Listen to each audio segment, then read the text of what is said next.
20. Segundo interludio.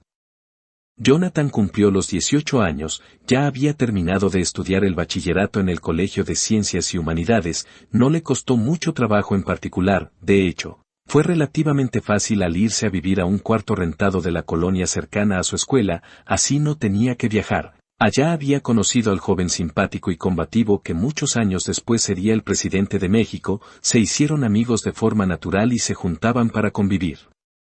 Pasaba varias horas de su día en la vasta biblioteca del CCH, leyendo a los clásicos que no podía comprar, novelas antiguas y modernas de todos los países y épocas. Su materia favorita era el taller de lectura donde podía conocer autores que valían la pena, además de educarse en los métodos y técnicas que se usan de ordinario en esa profesión. Conoció a Octavio Paz, Jaime Sabines entre otros, así conoció nuevas formas de expresarse en la poesía, no solo con versos y estrofas sino que, conoció la poesía en prosa y empezó a escribir en serio sus poemas que eran sobresalientes. Iba los fines de semana a la casa materna, ahí convivía con el padre, seguía afinando su entrenamiento, se volvió un experto en esas materias, en ser un superhombre con habilidades extraordinarias, era más fuerte, más capaz y más inteligente que su padre, además que había asimilado bien los conceptos del engaño, de la simulación, así se convirtió en un hombre incluso más astuto que su padre. Pero Milton no lo supo ver a tiempo, siguió pensando eso hasta el día de su muerte. Las tardes de los sábados y domingos los dedicaba por entero a ver a Rebeca, los pasaban paseando por los parques, yendo al cine, a las exposiciones, eran una bonita pareja que se les veía unidos, juntos y completos cuando estaba uno al lado del otro. Rebeca siguió el consejo de su abuela, se puso a aprender el oficio de modista, en los 3 años que Jonathan los pasó fuera ella los dedicó a ser una modista experta. Pronto estuvo a la altura de su abuela, eso a la señora Rosario le gustaba, ver a su nieta ser una modista como ella, una mujer bonita, sencilla pero con un corazón enorme, sobre todo cuando se le escuchaba cantar a la nieta con una voz naturalmente afinada y potente, las canciones populares, la casa estaba llena de gente, pues, los hermanos de la muchacha todavía estaban en la casa, los padres de Rebeca vivían aún, la casa estaba llena de alegría y planes futuros llenos de optimismo, sobre todo porque cuando Jonathan había terminado el bachillerato, fue que pensó en cumplir la promesa que se hicieron mutuamente, el casarse. Un domingo Milton y Jonathan se presentaron a la casa de Rebeca, iban a pedir la mano de la chica, la familia de Rebeca los esperaban y todos estaban de acuerdo y querían que ese evento sucediera, pues, todos los habían visto a lo largo de los años como el hecho de que se casaran era algo inevitable y deseado, nadie tenía dudas de que querían felices juntos y esa felicidad vendría a traer otras a esa familia, como si esa felicidad fuera un río que se desbordara de amor y felicidad, cubriendo a todos con la dicha. Se fijó como fecha de la boda el 17 de octubre de año 2000, para eso faltaban unos cuantos meses, así se selló el pacto y se hizo una fiesta para celebrar la unión de esos dos seres. 2. Fue en uno de los días posteriores a la pedida de mano, que la abuela de Rebeca estaba en la casa de Jonathan, el padre no estaba. Aprovechó esa circunstancia para decirle al muchacho lo que había querido decirle desde hacía mucho tiempo, pero no lo había hecho hasta ahora que lo veía alto, fuerte y astuto. Eso la convenció para hablar con él del tema que la mantenía en angustia, en duelo eterno. Hay algo que te quiero decir, hijo, algo importante, por favor ponme atención, pero no debe de salir de estas paredes lo que te diré, dijo la señora Rosario al joven, el cual se quedó intrigado de lo que le diría aquella mujer que él estimaba y quería como a una abuela. Sí, claro, dime lo que sea, yo guardaré el secreto, dijo el joven.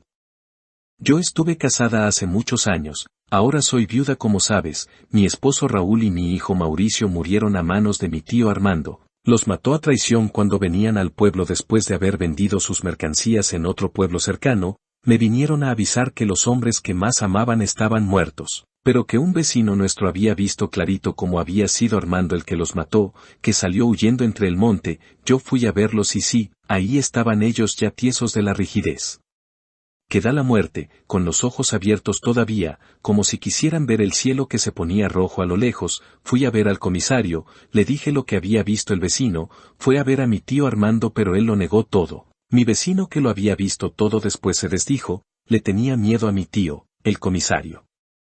Mira Chayo, es mejor que se vayan de aquí, solo los muertitos y yo sabemos lo que pasó y que habían hecho para merecerlo, pero, andas de chismosa diciéndole a todos que soy un asesino, por eso debes irte, búscate un lugar donde puedas florecer, donde tu hija pueda vivir, aquí en este pueblo no hay lugar para ustedes, si te quedas el único lugar que tendrán será el de la tumba. Dijo todo esto y sentí miedo, mucho miedo por la mamá de Rebeca, mi hija, supe que yo era una mujer sola, viuda, nadie me defendería, ese hombre podría matarme ahí mismo y yo no podría hacer nada. Era débil, sigo siendo débil, pero ahora ya no lo soy, ahora te conozco a ti. Dijo todo esto la señora Rosario y se calló, dejando el silencio flotar y mirando a Jonathan a los ojos. No te entiendo, dijo Jonathan adivinando lo que le decía la señora.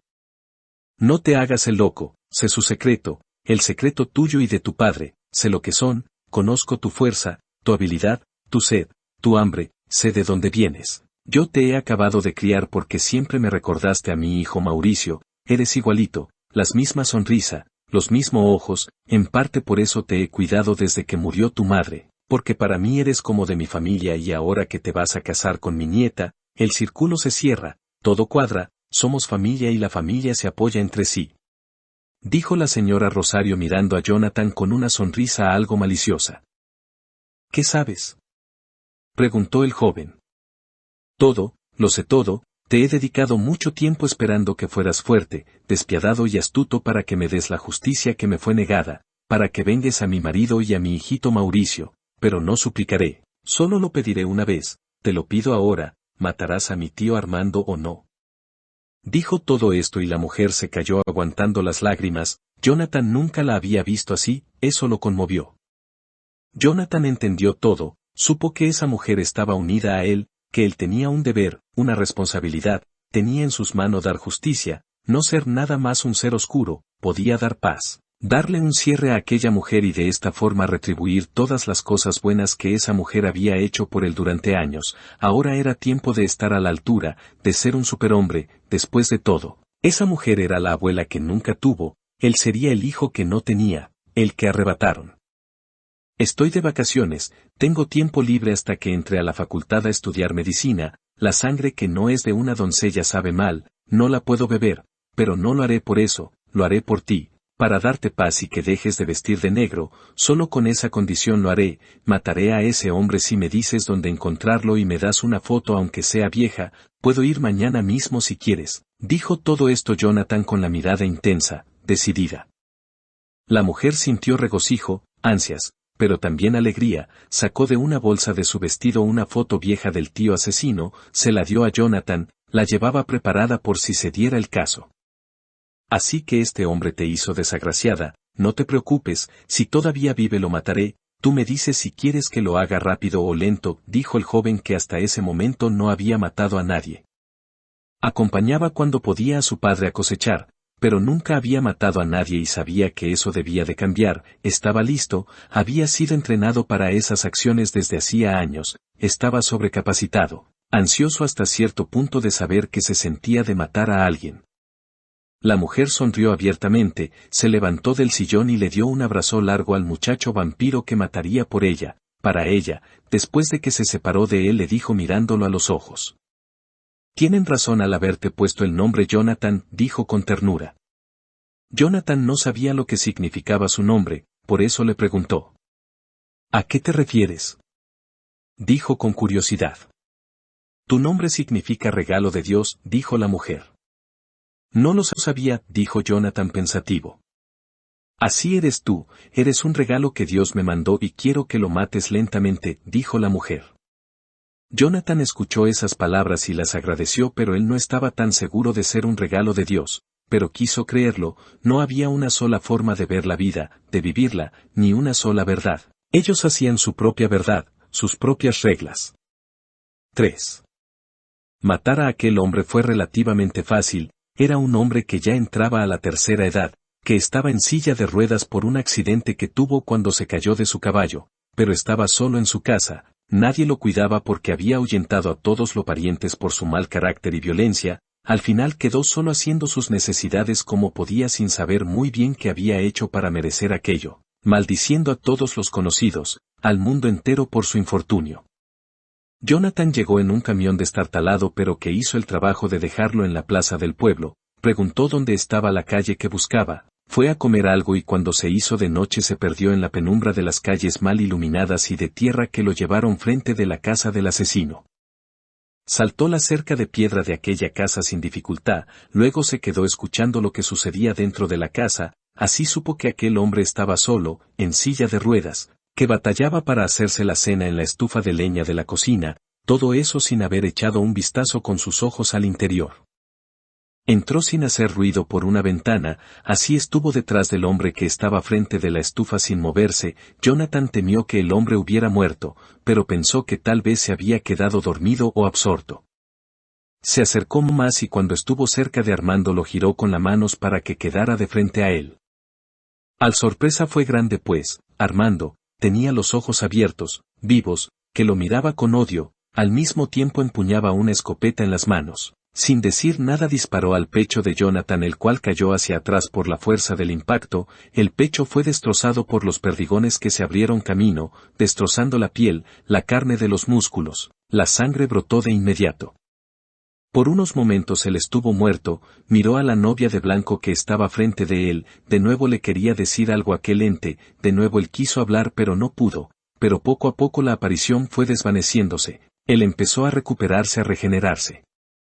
Armando se quedó con una sonrisa en los labios duros, con satisfacción de haber matado a intruso que había entrado a su casa seguro de querer robarle, lo escuchó y preparó la escopeta que siempre llevaba en el regazo. Le habían dicho muchas veces que estaba loco por cargar aquella arma siempre, incluso cuando dormía, pero ahora se sentía orgulloso de su precaución, mirando como aquel joven que no había visto nunca dejaba de respirar con las heridas horrendas en el pecho. ¿Quién es el loco ahora?, gritó a joven que yacía en el suelo, como si pudieran escucharlo sus parientes que lo habían abandonado a su suerte. Fue a donde estaba una botella de mezcal, dándole la espalda al intruso, se sirvió un trago en un vaso y se lo bebió sin esfuerzo, le gustaba matar, había una lista de personas muertas por su mano con esa misma escopeta. Se sentía bien, pensó en celebrar emborrachándose con el mezcal. Pero, de repente escuchó algo que lo dejó sorprendido. La respiración súbita del joven que había yacido muerto, giró la silla de ruedas para verlo, lo que vio lo dejó en shock. El joven estaba levantándose del piso, las heridas visibles estaban cerrándose, sanando en tiempo real y sin dejar ninguna cicatriz, al mismo tiempo que el joven desconocido lo miraba con odio en los ojos. Jonathan sintió odio hacia aquel hombre, no solo porque había matado a los parientes de la señora Rosario sino porque lo había atacado, porque le había disparado, su ego había salido lastimado, pues él siempre pensaba que era más astuto, más inteligente y fuerte que los humanos ordinarios, eso lo enfureció, los ojos le empezaron a brillar intensamente, los colmillos le crecían mucho, eran visibles, el hombre sintió pavor. Se levantó sin esfuerzo mientras que Armando salía del estupor y abría el cañón del arma para sacar el casquillo del cartucho usado para tratar de poner otro cartucho nuevo, pero lo hacía torpemente, sin certeza, las manos le temblaban del miedo. Supo que estaba frente a un ente sobrehumano, eso le dio la certeza de que moriría por fin, que al fin la cuenta por pagar sería cobrada, que su historia llegaría a su fin de una forma horrible y cruenta. Jonathan llegó hasta donde estaba el hombre, le arrancó la escopeta de las manos cuando Armando ya había podido poner otro cartucho y cerrado la recámara del arma. Jonathan apuntó con la escopeta al brazo derecho del hombre inválido, le disparó, el brazo quedó irreconocible y solo unido al cuerpo por unos tendones que se resistían a ceder y dejar caer al brazo destrozado. ¿Qué quieres?, gritó Armando al joven, llorando del miedo y dolor de mirar su brazo destruido y sangrante. Jonathan se puso en cuclillas, para tener la cara del hombre frente de la de él una vez que estuvieron frente a frente, le dijo. Hace unos años mataste a un hombre y a su hijo, lo hiciste como el cobarde que eres, disparándoles por la espalda, pensaste que eras más fuerte, que eras un lobo salvaje y que nadie podría contigo, pero, aquí estoy yo, el lobo mayor, el lobo rey, pagarás tu crimen, para eso estoy aquí, la señora Rosario me mandó. Veo que sabes de quién hablo por la cara que pones, te mataré pero antes te haré sufrir un poco. Al final de todos modos morirás, mandaré tu alma al infierno. Había dicho todo esto Jonathan con una voz fría, la misma que usaba Jesús al matar a los indeseables, la misma que usó aquel día y muchos otros, el mismo tono convencido, la misma mirada, el mismo odio frío. Hizo su labor macabra y tuvo su bautizo de fuego del que salió airoso. Eso le dio más seguridad para los retos que enfrentaría en su vida. Regresó a la Ciudad de México y fue a ver a la señora Rosario. Cuando la tuvo enfrente le dijo a la mujer: «He cumplido mi promesa, busca en las noticias, lo comprobarás, pero, yo ya cumplí mi parte, ahora debes de dejar de vestir de negro», dijo con una sonrisa suave, inocente. «Muchas gracias, hijo, como dije, eres un regalo de Dios, gracias, ahora soy una mujer nueva gracias a ti. Siempre estaré en deuda contigo, siempre estaré de tu lado, nunca revelaré tu secreto, cuentas conmigo para siempre», dijo la señora Rosario tomando las manos de Jonathan. 4. La salud de Rebeca tuvo su declive en septiembre, un mes antes de la boda programada. Eso puso a Jonathan en un estado de conmoción total, pues, él siempre pensó que tendría tiempo para encontrar la cura a la maldición. Peor, de repente ella ya no pudo dejar la cama, se vio postrada de los dolores de cabeza insoportables que padecía, por lo que se vieron en la necesidad de llevarla a un hospital. En él la sedaron y en la sala de espera estaba el padre y el joven, además de los padres de la chica. «¿Por qué está pasando esto? Pensé que tenía tiempo, tú y mi mamá estuvieron juntos varios años y se casaron antes de que mi madre empezara con las migrañas», dijo Jonathan al padre buscando una respuesta. «No lo sé, hijo, hay muchas cosas que no sé, no es una ciencia exacta. Tal vez, tú amas a Rebeca con más intensidad de lo que yo amé a tu madre, tal vez ella te ama más de lo que me amaba tu mamá, sumamos los dos amores y dan una cantidad de daño, tal vez es porque ustedes se conocen desde hace muchos más años de los que tu mamá y yo no conocimos», dijo Milton a su hijo con tono conciliador. Jonathan se quedó pensativo ante las palabras de su padre que no dejaban de tener su lógica. «No estoy preparado, no tengo los conocimientos y el equipo para empezar a fabricar la cura. Pensé que estando en la facultad de medicina, tendría el tiempo, los conocimientos y el equipo de la laboratorio a la mano para hacer las pruebas», dijo Jonathan en un susurro. «La vida no tiene horarios ni plazos definidos, solo somos una barca en el mar, a veces podemos remar, a veces nos lleva la corriente y el viento en vendaval, pero aún hay esperanzas. Tu mamá tuvo un episodio parecido antes de casarnos, al ver eso me mentalicé para no manifestar en mi psique el amor hacia ella, no proyectarlo ni emanarlo. A los pocos días ella se recuperó. Después, cuando pasaron los años y tú estabas pequeño, empezaron las migrañas de nuevo, quise hacer el mismo ejercicio. Pero pasaron los días y no surtía efecto las técnicas, tal vez no surtieron efecto desde un principio, tal vez sí, no lo supe nunca de cierto. Tú puedes intentar lo mismo, no manifestar fuera de tu cuerpo el amor hacia ella, pero sabes que está en tus manos salvarla, aún puedes hacerlo, solo depende de ti».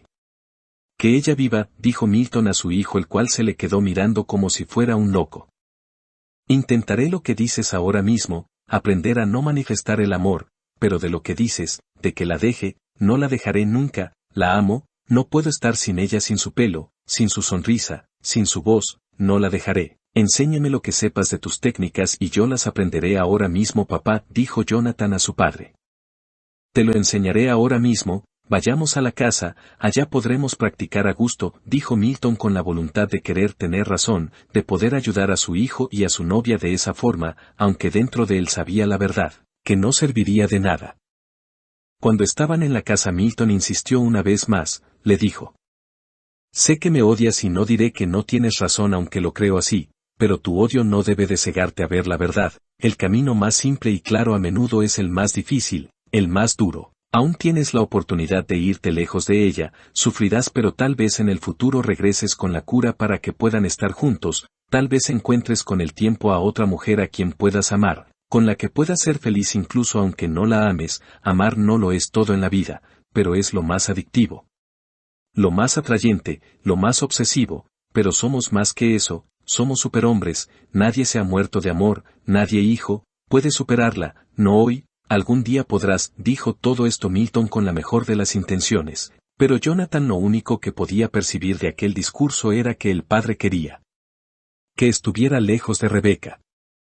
Miró a su padre con ira, con rencor, no quería consejos de aquel hombre, quería que le enseñara lo que sabía, lo que le permitiera sanar a su novia, era lo único que le importaba, le dijo al padre. Milton tenía la mano izquierda metida en la bolsa de la chamarra que llevaba puesta, en esa bolsa estaba la jeringa con la solución de yoduro de plata, la tenía a la mano siempre, por si a su hijo se le ocurrieran ideas raras hacia su persona. Esa acción la había hecho Milton muchas veces, el tener la mano metida en lo que llevara puesto, pues siempre que la situación se tensaba entre ellos, el padre siempre hacía la misma acción. Ahora que el padre volvía a hacer aquello, le llamó la atención al hijo. Siempre pensé que ponía la mano en la bolsa por manía, que era una costumbre rara, pero debo averiguar de cierto por qué hace aquello, pensó. ¿Dónde tienes la navaja de plata?, preguntó a su padre. Acá, en mi bolsa, dijo el padre sacando la navaja de la bolsa derecha, se la mostró a su hijo. ¿La quieres?, dijo Milton estirando la mano para que el hijo la tomara. No me atrevo a tomarla, guárdala, solo tenía curiosidad por saber dónde la tenías, dijo Jonathan sabiendo que el padre tenía en la mano hábil, la izquierda, un artilugio que usaría contra de él si hacía algún movimiento, otra arma aparte de la navaja. Sonrió con una sonrisa conciliadora, había aprendido a mentir bien, muy bien, después le dijo con tono amigable a su padre. Enséñame todo papá, no tengo mucho tiempo, debo salvar a mi prometida. El padre lo creyó todo, pues después de todo, él amaba a su hijo, todo lo que había hecho y hacía era con la idea de ayudar a su hijo a ser feliz, por más que los métodos fueran cuestionables, eso lo hacía débil y vulnerable ante su hijo, pero no lo sabía. Claro hijo, empecemos ahora mismo, dijo Milton sonriendo a su hijo, dejando en paz la jeringa de yoduro de plata en la bolsa. Rebeca salió del hospital, tuvo una mejoría notoria, Jonathan lo atribuyó a que las técnicas del padre había surtido efecto, eso hizo que estuviera contento, miró al padre con los ojos de antes, pudo apaciguar sus sentimientos negativos hacia su padre, estuvo en paz. Ya era octubre cuando iban paseando por el parque que visitaban a menudo cuando Jonathan le dijo a Rebeca. Pensé que te perdía, no podía soportar esa idea. Qué bueno que ya estás mejor, ya no falta mucho para casarnos. Sí, qué bueno, aún me duele un poco la cabeza, pero, no es nada fuerte, solo un eco de cuando me dolía mucho, con una aspirina se me quita, yo tampoco podía soportar la idea de estar lejos de ti, dijo la joven con la mano en la mano de Jonathan.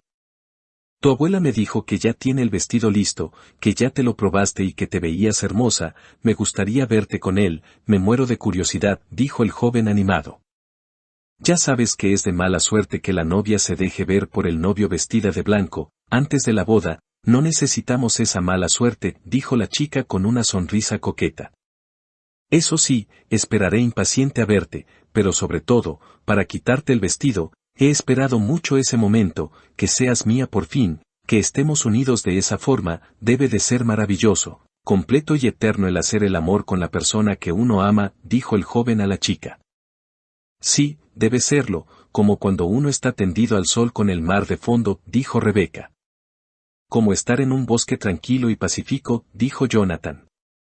Como estar en todos lados, dijo la chica. Ser todo contigo, nada sin ti, los dos juntos, atados y fusionados en lo eterno, dijo Jonathan. Rebeca lo miró con ternura. Eres todo un poeta, tal vez debas de cambiar de carrera, eres muy bueno, dijo la chica. Como lo sabes, no has leído poesía, salvo los que te he prestado, dijo el joven. No necesito haber leído a todos los poetas para saber que lo eres, que tus poemas son buenos porque me hacen sentir muchas cosas y de eso se tratan los poemas precisamente, de sentir, dijo Rebeca. Jonathan pareció reflexionar, después dijo. Soy lo que respiro de ti, lo que sale después de que entras y sales por mi sangre, llenándola de amor, circulando por mi cuerpo que está lleno de ti y de mí al mismo tiempo. La chica sonrió y le dio muchos besos sinceros. Ella también sentía lo mismo aunque no tuviera las palabras a la mano para decirla de esa forma, ella también añoraba la noche de bodas para que Jonathan fuera de ella, solo de ella, ser de los dos por siempre.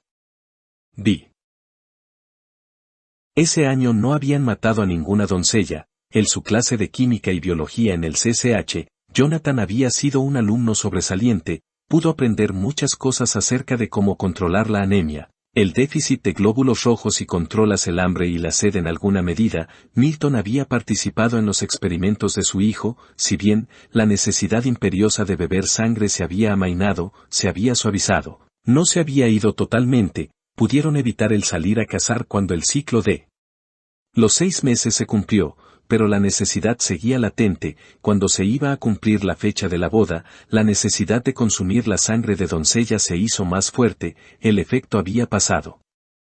«Sabes que no sirvió la medicina, debemos de salir a cazar de nuevo, hijo», dijo Milton.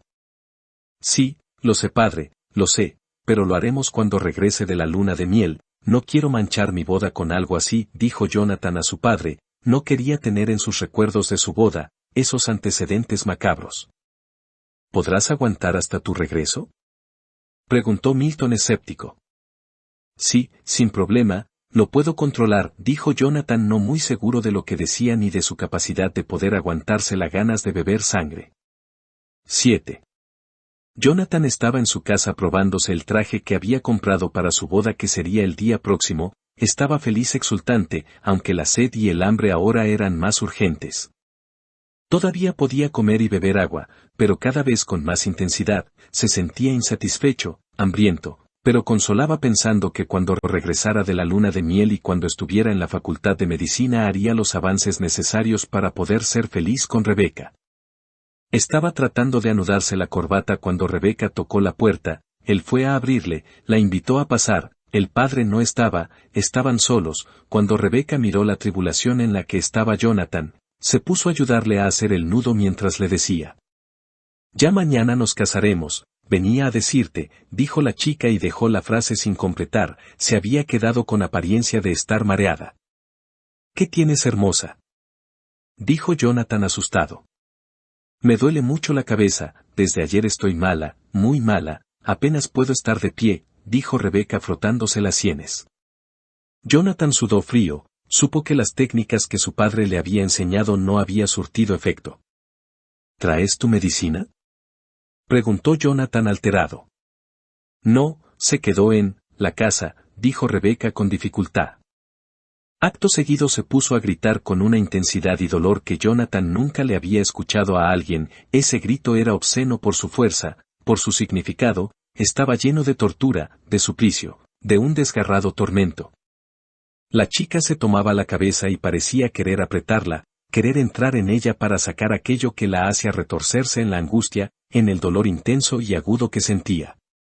Jonathan se quedó mudo del horror de ver el resultado de la maldición, de su insistencia al quedarse junto de ella. Pensó que su padre había tenido razón todo el tiempo, solo que él no lo quiso aceptar. Su ego le había dictado que él era más inteligente, más astuto, mejor de lo que era, y eso lo había llevado a ese punto en el que estaba, el momento donde la mujer que amaba sufría y estaba próxima a morir frente de él, por él, junto a él, por culpa de él, solamente de él. Los gritos sobrecogían al joven. Rebeca empezó a darse de golpes en las sienes, golpes secos pero débiles. La joven ya no tenía fuerza, sus golpes eran hasta cierto punto patéticos, los golpes de alguien que agoniza, pero que aún no ha aceptado su destino, sin poder creer que va a morir, sin aceptar que la vida se terminaría ahí mismo, sin ver el sol otro día más. Jonathan solo atinó a abrazarla, como si pudiera servir de algo, como si con eso pudiera aliviarla y aliviarse a sí mismo de la conciencia, de la culpabilidad, y contra todo pronóstico, ella pareció descansar, pareció calmarse. El movimiento, los golpes, los gritos cesaron de repente, solo quedó el sollozo quedo y triste de ella.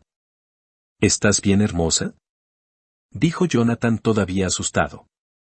Ella lo miró con una mirada algo extraviada. Le dijo: «Sí, ya estoy mejor, discúlpame por la escena, no quiero que te preocupes, lo importante es la boda, quiero casarme contigo, mi vestido está listo, me veo muy bonita, no hay nada más importante, si eso, no sé si, quiero sentarme, estoy cansada».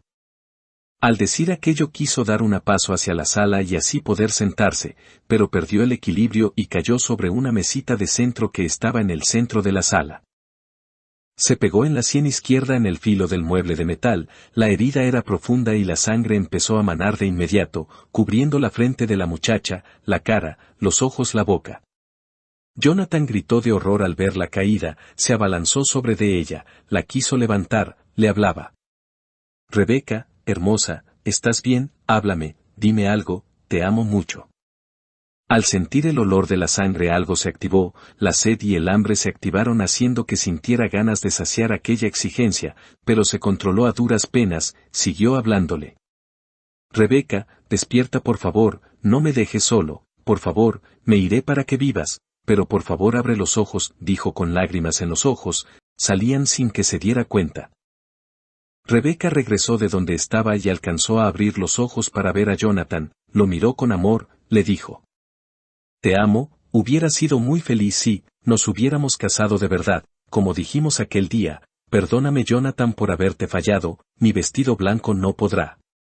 Dijo todo esto Rebeca antes de dar su último aliento en la tierra, antes de dejar solo a Jonathan en el mundo, antes de que al joven le cayera el peso de sus acciones claramente al verla muerta en sus brazos, muerta, definitivamente muerta. Muerta como la hierba en un desierto, muerta como la aire que escapa de la vida, muerta en un viaje sin regreso, sin caminos, sin luz. Solo la oscuridad total, el silencio completo. Jonathan se dejó llevar al estado de la locura, donde la razón y la cordura no tenía cabida, donde todo está horriblemente distorsionado, alterado de la forma normal, donde los colores se escapaban dejando solo el color rojo sangre, el olor a hierro que lo abarcaba todo, toda la mirada, todos los sentidos. No sabía que estaba gritando, no se dio cuenta de ello, en su mente no había ya ningún método, ninguna fórmula, algo se había roto en él. Algo se descompuso como si fuera un pedazo de carne podrida lo que estaba en su cerebro, en su corazón, en esa carne putrefacta no cabía ya la cordura, era un loco de verdad, no en sentido figurado. El dolor de la pérdida llegó para llenar los vacíos, para llenarlo a él, dejándolo embotado, frío y solo, la soledad fue tan fuerte que se le hizo insoportablemente gélida y a la vez abrasador como el sol del desierto más caliente, como debía de ser el infierno, gélido y ardiente. Rebeca, hermosa, despierta, despierta, despierta, por favor perdóname, perdóname, perdóname. Repetía sin cesar una y otra vez, una y otra vez, una y otra vez, una y otra vez. Una y otra vez. Fue en este estado, en el cual no pensaba, solo sentía el dolor, que pasó algo desagradablemente loco. El gen en su cuerpo se activó, el olor de la sangre se le hizo increíblemente atrayente e imperioso. No se le puede reprochar el haberse dejado llevar, pues, estaba lastimado, destruido, ya no era el mismo, no podía ser el mismo de nuevo, estaba en ruinas, incluso más allá de eso, las ruinas aún son algo, él. Jonathan ya no era nada, solo átomos dispersos pero nunca volverían a estar juntos de nuevo para darle forma.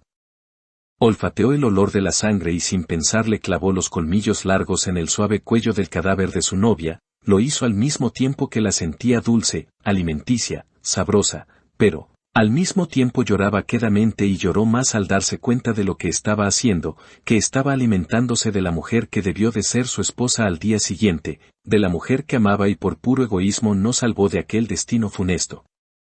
Eso hizo que la locura se metiera hasta los huesos, hasta lo más profundo de él, hasta el lugar oculto donde se genera la identidad. Así fue como el joven Jonathan murió ese día, a partir de ahí solo quedó Jonathan el vampiro. Llegó para quedarse, para no irse nunca. Ahora la transformación estaba completa. 8. Milton regresó de la calle, entró a la casa para encontrar la trágica escena, su hijo con la boca llena de la sangre de la chica, Rebeca inmóvil con los ojos abiertos ya sin vida, lo supo todo al instante, sintió piedad por aquel joven que era su hijo y que al final era inocente, como él mismo lo era, él también había perdido al amor de su vida, no solo cuando la madre de Jonathan había muerto sino desde antes. Al haberse ido de ellos, al haber estado lejos muchos años, todos los días anhelando el regreso, el encontrar la cura para poder estar con su mujer, verla a diario, amarla, besarla, hacerle el amor todos los días, en lugar de eso solo obtuvo la soledad, la separación, la tristeza y nostalgia constante. Para Milton, el haberse ido lo había destrozado, él también había crecido lleno de ideales, con las ganas de hacer feliz a su esposa, de criar con amor a su hijo, ser una familia normal con objetivos positivos y rutinas que les dieran sentido y seguridad. Por eso, cuando se fue lo hizo al mismo tiempo que algo de él se llenaba de dolor, un dolor que nunca se fue, se quedó dentro de él para no irse nunca, por eso buscó con más ganas la solución, la respuesta, al final no la había encontrado y regresó para estar con las personas que amaba, aunque ese acto constituyera la destrucción de aquello que quería salvar. Tuvo que ver a su mujer llenarse de dolor, irse marchitando hasta morir, eso fue lo que más lo llenó de congoja, de tristeza, ver a esa mujer muerta fue la culminación de su fracaso, lloró muchas veces a solas su muerte, lloró de la frustración por el fracaso, su fracaso, por su egoísmo que le había permitido regresar para no morir solo. Había tratado de guiar su hijo de la mejor forma posible, dándole los conocimientos para que fuera mejor que él, para que trascendiera a los hombres que había fracasado en el pasado de ese linaje, lo hizo por amor, para que su hijo fuera feliz, para que no fuera como él, pero al final también eso había fracasado, esa imagen que tenía delante de él se lo gritaba en la cara, la novia de su hijo había muerto otra vez, como había sucedido siempre, eso lo conmovió hacia su hijo, hacia él mismo, sintió el peso de la pena, del dolor, se acercó a su hijo para confortarlo lo mejor posible, para traerlo de vuelta y no se perdiera en el dolor. Hijo, lo lamento mucho, por favor déjala, ven, quiero darte un abrazo, dijo Milton con voz suave. De entre el dolor y las lágrimas, la voz de su padre se abrió paso y llegó a la conciencia del joven, el cual tomó conciencia de que su padre le hablaba, de sus palabras, eso lo llenó de ira. De repente todo tuvo sentido, su padre era el culpable de todo, ese hombre primero los había abandonado dejándolo en la etapa que más necesitó de un padre, luego regresó solo para condenar su madre, la mujer que más amó y que lo amaba a él sin condiciones, luego, lo había adiestrado en una serie de técnicas para ser un ser oscuro, pero al final, era el culpable final al haberle transmitido esa maldición, ese mal. No debió haber regresado nunca, no debió de existir, debió haber muerto cuando descubrió su mal, ese hombre, mi padre, es el culpable de todo, Rebeca murió por su culpa, ella no debió morir, él sí, pensó con una ira intensa y enorme. Milton llegó a donde estaba su hijo encogido, le tocó el hombro y le dijo: Hijo, levántate, ven, quiero darte un abrazo, quiero confortarte, sé que no lo puedes ver ahora, pero continuarás tu vida. Peor al final es una pérdida irreparable, lo siento mucho, dijo Milton tratando de transmitir empatía pero a la vez darle fuerza a su hijo para poder seguir adelante. Jonathan al escuchar esas palabras sintió incluso más ira que antes, se levantó dejando el cuerpo de Rebeca en el suelo, luego se volteó para mirar a su padre y verlo con sus ojos que brillaban intensamente, los colmillos largos ahora sobresalían amenazantes. Milton miró a su hijo y metió la mano en la bolsa donde llevaba la jeringa de forma instintiva al ver el estado en el que estaba su hijo, el instinto de preservarse a sí mismo era fuerte. Jonathan al ver que su padre tenía la mano en la bolsa se llenó de ira al ver que su padre se cuidaba en él, pues, en su mente ese hombre debería de ser más sabio, aceptar su destino sin pelear, pues el padre era culpable de muchos crímenes, él lo haría pagar. ¿Qué tienes ahí, padre?, preguntó Jonathan con mirada horriblemente maléfica. Milton dudó, no supo qué decir, esa pregunta lo había agarrado por sorpresa. Nada, hijo, es una manía, sí, una manía, nada más, dijo dubitativo. Muéstrame el fondo de la bolsa, dijo el joven. No hablemos de eso, hijo, Rebeca acaba de morir, debemos, decía cuando fue interrumpido por Jonathan. No digas su nombre, no lo mereces. Tú tienes la culpa, tú la mataste, debiste de haberte matado en su tiempo, así evitado que yo naciera, que mi madre muriera, que Rebeca muriera. Debiste morir hace mucho, en lugar de eso estás vivo, repartiendo dolor a todos, eres un monstruo, dijo Jonathan a su padre. Milton sintió el peso de esas palabras, supo que su hijo aunque dijera todo eso para lastimarlo porque no soportaba su mismo dolor, al final tenía razón, ese linaje debió morir con el primer ser maldito. Demeter debió morir el día que se dio cuenta que necesitaba beber sangre de una doncella inocente. Era algo que él mismo había reflexionado, alguien debía de cortar esa genealogía, alguien debió de morir por su propia mano antes de seguir con ese reguero de dolor, pero fue justo en ese momento que tuvo una revelación, supo por fin cómo acabar con esa genealogía maldita, supo cuál era la cura, supo que estaba en sus manos de ellos el poder terminar por fin con aquella maldición, se lo diría a su hijo para que por fin fueran libres. Hijo, entiendo tu dolor, de verdad, pero debemos de avisar a su familia, debemos de hablar más tarde, hay algo que descubrí en estos momentos, sé cómo acabar con la maldición, encontré la cura, dijo Milton a su hijo tratando de encontrar el punto donde él reaccionara y volviera del lugar de la ira. Jonathan seguía en el mismo estado, no escuchó las palabras de su padre, fue un error que pagaría hasta que día que murió y más allá de la vida, incluso en la muerte.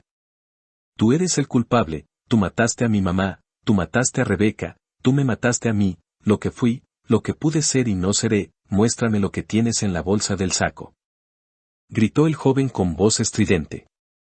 No, hijo, nadie fuimos culpables, todos fuimos inocentes al principio, nadie de nosotros pedimos esto, cálmate y hablemos, como te dije, encontré la solución por fin, debes escucharme, dijo Milton sin haber sacado la mano de la bolsa del saco, le había quitado la tapa a la aguja, la tenía lista para usarla si fuera necesario, pero no quería matar a su hijo.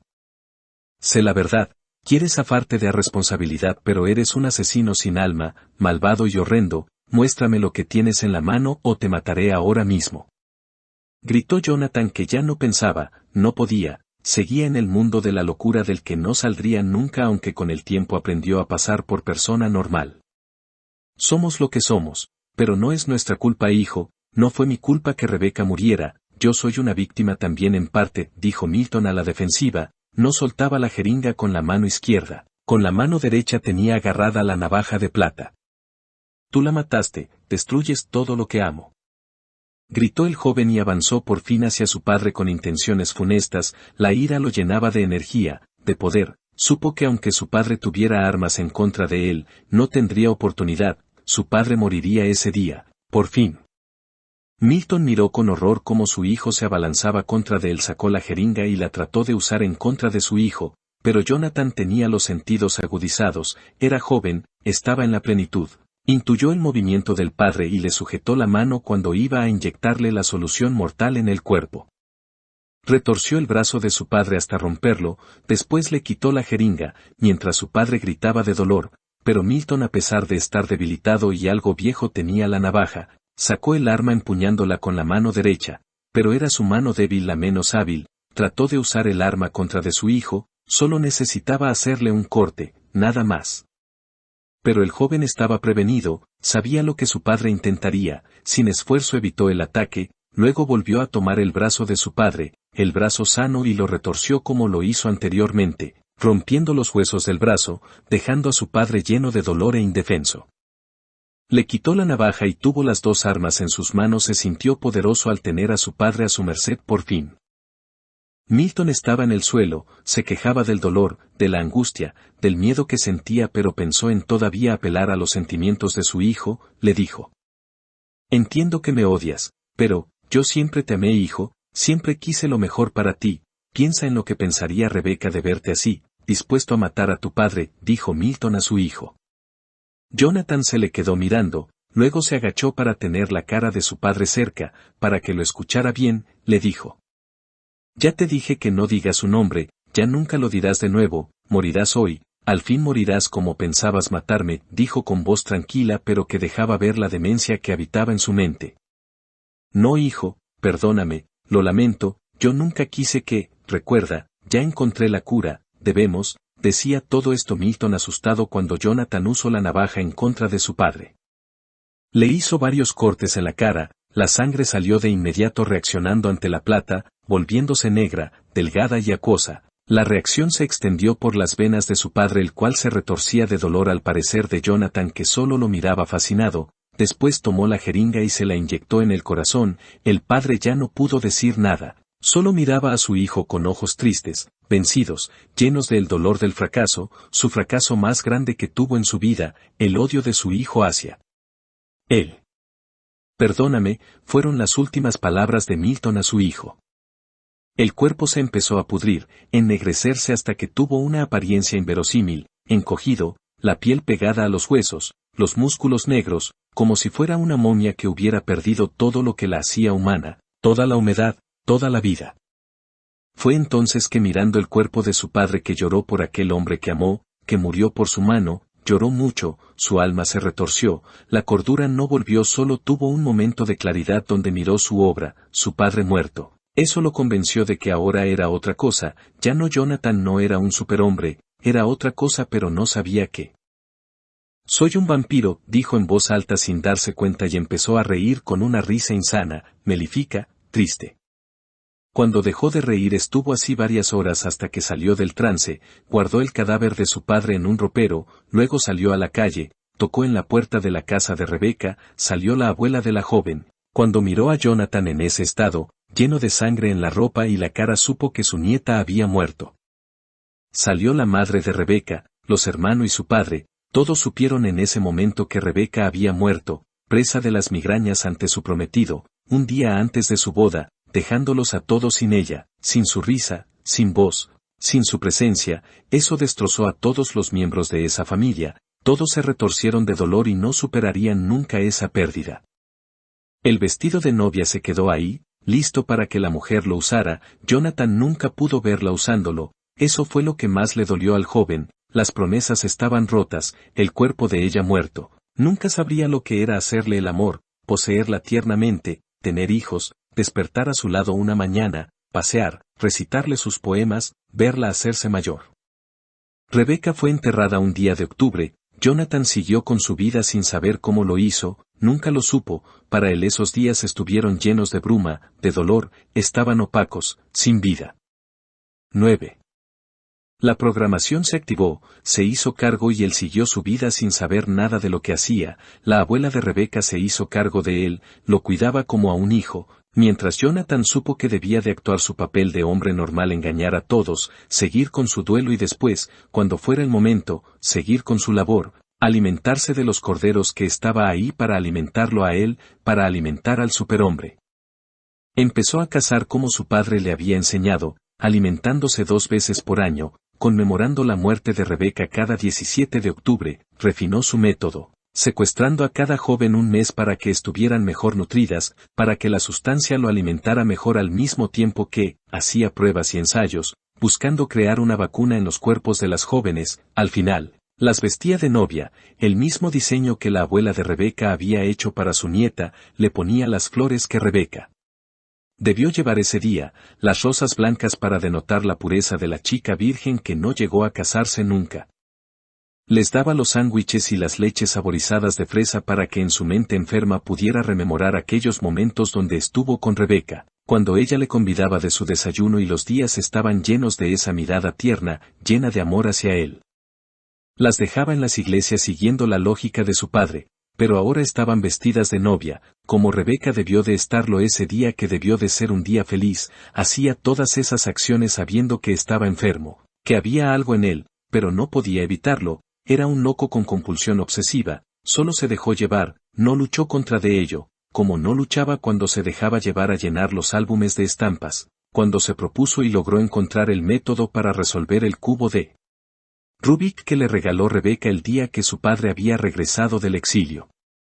Muchas veces se preguntó qué había querido decir su padre con lo que le dijo de que había encontrado la cura. Repasó una y otra vez los eventos de esa tarde trágica, para dilucidar lo que había deducido su padre, para saber cuál era la solución para su mal, pero nunca lo supo, nunca adivinó la conclusión, la respuesta, no lo supo hasta el momento de su muerte muchos años después. Hasta ese momento, cuando pasó la línea que divide la vida de la muerta y la cruzó sin que hubiera vuelta atrás, que supo que su padre era un hombre sabio, el más sabio de todos los de ese linaje maldito, más sabio de lo que él nunca lo sería, pero para ese momento ya era tarde para él. La respuesta le llegó clara a su mente, a su alma. En ese momento tuvo su momento de conciliar por fin su relación con su padre, pero ya era tarde, muy tarde para los dos. Su padre había muerto de una forma horrible y sin haber sido justa, lo supo muy tarde.